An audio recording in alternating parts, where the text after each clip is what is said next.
Kontonchi media ya de nchia kese fia Josio Edema ya ahwefo ene ya adofo num nyina ene Kontonchi media ya ba bepuem ewo Tetteh Quarshie cocoa farm aha the new one wo hwe signboard ya Jubilee cocoa farm March 2007 ena President Kufu Aban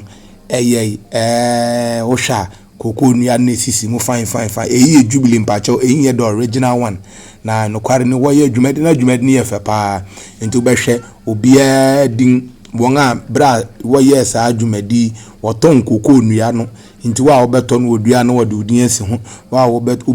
obeye no wode odin asi woto no wode odin asi ho sa enti ukọ eye the Jubilee cocoa farm ma no kware eye fe yiye pa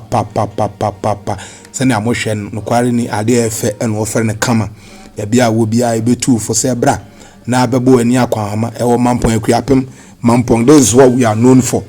The first town in Ghana ehun cocoa and edua cocoa ho. And from the new farm no na fe ya gbawura the old Tetteh Quarshie cocoa farm aha na Tetteh Quarshie dua no cocoa no na uwura ma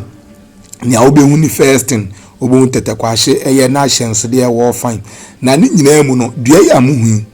eye owura Tetteh Quarshie odi cocoa fi fenado po eba Ghana no ni obedua o Mampong na ka biempe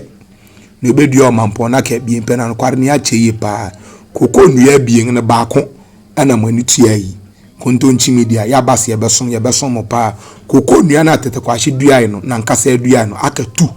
baako eni o hwe inscription na bon na 1879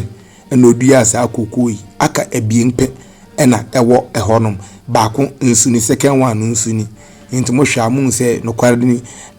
enhuni se edua keke ukowa no kware ni it's really an experience. It's an experience. I was at least once in a lifetime. Baby I will be out to me ba na obehu na we experience na so dache wo de kasem Kontonchi media